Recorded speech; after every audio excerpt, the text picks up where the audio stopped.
Halo semuanya, selamat datang di segmen analisa. Sekarang tahun 2025 sudah akan segera berakhir, tetapi kasus dari diplomat muda Arya Daru Pangayunan yang ditemukan sudah tidak lagi bernafas pada 8 Juli 2025 belum juga tuntas, teman-teman. Sejumlah kejanggalan dan juga temuan-temuan terbaru yang diungkap dari pihak keluarga Arya Daru sepertinya masih belum cukup ya untuk membongkar sebenarnya apa yang terjadi pada malam hari itu yang menurut keluarganya yakin ini bukan karena keinginan dari Daru sendiri. Kita bahas ada beberapa kejanggalan yang menurut aku ini sudah menunjukkan bahwa ada unsur pidananya. Tetapi kenapa penyidik dari Polda Metro Jaya kesannya sepertinya justru malah kayak bermusuhan dengan kuasa hukum dari Arya Daru. Pihak kuasa hukum Arya Daru itu pengen banget ngebongkar kasus ini dengan menunjukkan kejanggalan-kejanggalan. Tetapi dari pihak penyidik di Polda Metro Jaya sepertinya enggan berkomunikasi dengan kuasa hukum. Mereka maunya langsung komunikasi dengan istri ataupun juga orang tua dari almarhum Arya Daru Pangayunan dengan beberapa isu yang kalian sudah paham lah seperti apa arahnya. Pertama kejanggalannya yang menurut aku ini sudah leadingnya adalah ke unsur pidana. Kita tahu masalah handphone, teman-teman. Handphone Arya Daru sampai sekarang itu masih belum ditemukan. Padahal di CCTV di detik-detik terakhir Arya Daru akan berpulang pada saat almarhum itu menuju kantor Kemlu, kelihatan sangat jelas Arya Daru masih memegang handphonenya. Tetapi pada saat dia pulang dari Kemlu menuju ke kos-kosannya, kita sudah nggak melihat lagi ada handphone yang di tangan atau bahkan tas pun sudah nggak kelihatan. Dan salah satu temuan tas belanjaan dia pada saat dia belanja di Grand Indonesia bareng sama Farah dan juga Dion yang merupakan rekan kerjanya itu pun ditinggalkan di bawah tangga darurat di rooftop tempat dia bekerja tersebut. Handphone itu adalah menjadi salah satu teka-teki karena ini berhubungan dengan pesan terakhir yang disampaikan oleh almarhum ke istrinya di Yogyakarta. Di pesan terakhirnya kan intinya dikatakan ada panggilan kata-kata I. Nah gitu. I dama itu bukan kata-kata yang umum diberikan oleh Arya Daru ke Pita di Yogyakarta. Pada saat dikonfirmasi, ini pesan buat siapa ya? Udah nggak ada lagi kabar. Nah, sebelum itu pun teman-teman, kita juga harus tahu bahwa Arya Daru kan merubah arah taksi kan. Jadi ada dua supir taksi dalam kasus ini. Kasus ya, hal yang pertama adalah dari Grand Indonesia yang menuju akhirnya ke kantor Kemlu. Yang kedua adalah dari kantor Kemlu menuju ke kos-kosannya. Nah, di bagian yang pertama, kita sudah ketahui penyidik dan juga kuasa hukum dari keluarga Arya Daru sudah sepakat dengan gayanya masing-masing mengatakan bahwa ada perubahan arah dari Grand Indonesia. Awalnya mau ke bandara, pindah lagi mau ke kos, tapi tiba-tiba disuruh ke kantor Kemlu. Tiga tempat ini adalah tempat yang aku cari persamaannya itu nggak ada. Maksudnya gimana? Kalau memang Arya Daru mau ke Soekarno-Hatta, mungkin bandaranya, dia mau ngapain ke sana? Apalagi tuh udah jam 9 malam. Kayaknya jarang sekali ada penerbangan dari Jakarta ke Jogja di jam 9 malam, apalagi go show seperti itu. Terus yang kedua, mau ke kos, nggak jadi ke bandara. Terus tiba-tiba ke kantor Kemlu. Apa yang terjadi di situ? Jadi kalau yang dugaannya mau ke bandara itu ada sebagian orang yang berpikir bahwa karena dia kan salah kirim pesan ini, karena ada dugaan hubungan terlarang tersebut katanya dengan pihak lain. Mau minta maaf langsung pulang ke bandara ke Jogja untuk minta maaf, I don't think so. Kalau dia mau melakukan hal tersebut bisa menggunakan kayak transportasi darat ya. Jakarta Jogja itu sekarang sudah ada tol, kayaknya juga dalam hitungan 5 jam, 6 jam, atau 7 jam juga bisa sampai. Karena kalau udah malam, kayak penerbangan sangat sulit. Kos tapi tiba-tiba ke kantor Kemlu. Apa yang terjadi di sini juga? Nah, di bagian ini pun juga di bagian awal ada salah satu keterangan dari Kapolsek ya di area setempat TKP yang mengatakan bahwa ini dugaannya keterangannya berasal dari Siswanto yang merupakan penjaga kos bilang bahwa di malam hari itu jam 10-an Daru tuh kelihatan dia mesen makan di kos-kosan. Lah, ini kan bertolak belakang dengan CCTV yang katanya dia ke kantor Kemlu tuh sampai jam lebih dari jam 10-an gitu, bertolak belakang. Jadi kejadian-kejadian awal menurut aku sudah mengindikasikan adanya hal-hal yang janggal karena biasanya kalau seseorang itu memanipulasi data dugaannya itu biasanya ada aja perintilan-perintilan yang tidak sempurna. Oke, yang ke bagian berikutnya adalah supir taksi dari kantor Kemlu menuju ke kos-kosannya. Apa yang terjadi kalau dia tidak bawa handphone? Berarti dugaannya dia mesen taksinya langsung aja on the spot, tidak menggunakan online karena handphonenya nggak ada. Terus juga dia tidak membawa tasnya. Kenapa ditinggal di situ aja? Terus juga dikatakan kalau memang dia mau saying goodbye ke dunia ini, kenapa dia juga masih belanja, well prepare, persiapkan untuk penugasannya di Finlandia yang dia sangat excited akan mencoba hal-hal baru, misalnya kayak yang skydiving lah, atau ngelihat aurora dan sebagainya. Itu sangat bertolak belakang dengan seseorang yang sudah nggak punya semangat hidup lagi.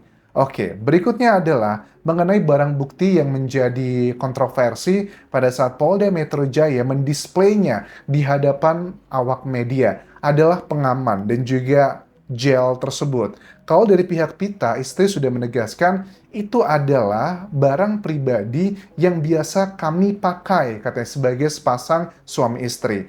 Statement ini pun juga tidak serta-merta langsung mengclearkan isu ini, ada pro kontra juga. Ada yang beranggapan bahwa mungkin saja itu cara Pita untuk menyelamatkan muka sang suami. Tapi ada yang bilang juga bahwa memang itu adalah kenyataannya, kenapa itu yang dipasang begitu. Tetapi dengan adanya temuan terbaru, adanya check-in 24 kali dengan Farah yang merupakan rekan kerjanya.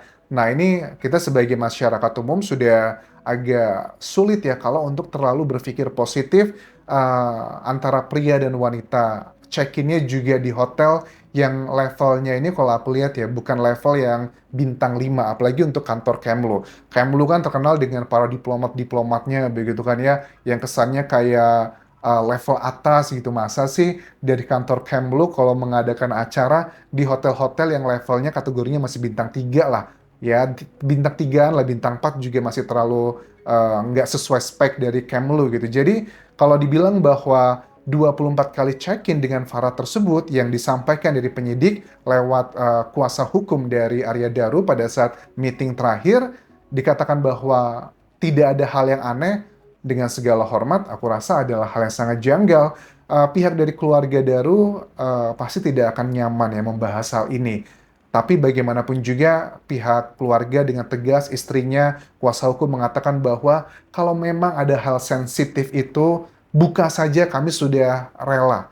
Karena ini mereka sudah sampai dalam tahapan level kayak dalam bahasa Jawanya itu adalah nerimo ing pandum gitu. Jadi nerimo ing pandum itu udah pasrah lah, terima aja apa yang terjadi karena memang mereka cuma satu tujuannya, pengen mencari keadilan untuk keluarga yang disayanginya. Kalaupun betul Arya Daru, mohon maaf, telah melakukan kesalahan dalam hubungan rumah tangga. Nah, ini kan bisa ya menjadi salah satu petunjuk apakah hal tersebut mungkin menjadi motif kenapa Arya Daro bisa berpulang dengan sebegitu janggalnya. Karena kasus-kasus yang berhubungan dengan hal-hal seperti ini memang pada umumnya adalah kasus terkait dengan sakit hati. Kita tahu ya dengan Farah, dugaan namanya adalah Farah. Banyak yang bilang inisialnya V, tapi beberapa media pun sudah menyebutkan Farah, misalnya dari Tempo teman-teman. Jadi Farah ini memiliki suami juga seorang anggota militer yang pangkatnya juga pangkat yang relatively cukup tinggi gitu loh. Jangankan seseorang istri yang memiliki apa ya, seorang istri yang suaminya biasa-biasa aja, itu pun kadang suka melakukan hal nekat, mohon maaf dugaannya. Apalagi seorang Farah yang punya suami militer, jabatannya juga cukup oke, itu ngerasa kalau dugaannya ada hubungan terlarang seperti itu, apakah itu tidak memberikan petunjuk bahwa mungkinkah ini karena masalah sakit hati, ada hubungan tersebut? Ya, tentunya kita juga harus fair, penyidik pun tidak bisa serta-merta melakukan pengusutan atau penetapan tersangka tanpa ada alat bukti yang kuat. Tetapi kan pada umumnya hal-hal seperti inilah yang digali lebih dalam. Banyak kok kasus-kasus yang sudah kita bahas di channel YouTube ini juga melihat kasus yang hubungannya kalau nggak masalah harta, asmara, ataupun tahta. Kurang lebih adalah seperti itu. Kita juga sudah membahas beberapa kali isi dari BAP atau berita acara pemeriksaan dari Farah. Beberapa poin yang aku rangkumkan di sini, pertama adalah Farah mengakui bahwa dia beberapa kali mendengarkan curhat dari almarhum Arya Daru bahwa katanya dia udah intinya nggak semangat lagi hidup, dia ngerasa sudah mendapatkan semua dalam hidup ini, rasanya dia pengen selesai begitu loh. Bagi aku pribadi, pencapaian Arya Daru dengan dia sebagai seorang sebagai diplomat itu adalah pencapaian yang baru dia rasakan itu nikmatnya sekarang gitu. Karena sebelum-sebelumnya perjuangan dia juga cukup berat ya. Dia pernah menjadi kayak staf embassy lokal di Myanmar kalau nggak salah, atau di Kambodia, please correct me if I'm wrong, itu kan dia juga belum menjadi seorang anggota diplomat, tesnya juga sulit, kemudian dia juga harus sekian tahun menjadi guru tutor bahasa Inggris untuk membiayai proses semuanya ini. Jadi kan dia bukan dari keluarga yang privilege secara ekonomi, ada perjuangan berat di situ. Baru kali ini dia ditugaskan di tempat di negara maju dengan sistem pendidikan terbaik di dunia, anak istrinya akan dibawa, dia baru mau menikmati, kok tiba-tiba udah saying goodbye. Ya, dengan family man, dengan background keluarga dia yang berasal dari keluarga yang berpendidikan dan juga penuh kasih sayang, aku rasa sedesperate-desperate-nya dia, pasti dia akan lebih excited kalau ngomongin masalah anak-anaknya. Wah, anakku bakal sekolah nih di Finlandia yang terkenal sebagai negara dengan sistem pendidikan terbaik di dunia loh, bukan cuma di Asia gitu. Kenapa dia bisa harus merelakan kejadian tersebut? Itu adalah kejanggalan-kejanggalan yang sifatnya relatifly dari eksternal. Kalau dari internal yang berhubungan dengan otopsi lah, atau sidik jari dan DNA, ini sudah kita bahas banyak ya. Salah satunya adalah kayak, ya misalnya jenis-jenis lukanya kok seperti itu, nggak tipikal kayak dia mau ya meninggalkan dunia ini dengan kemauan sendiri. Jadi memang menurut aku ini sangat banyak kejanggalan. Salah satu kejanggalan lagi terkait dengan faktor eksternal adalah Siswanto penjaga kos yang akhirnya kan dia mengakui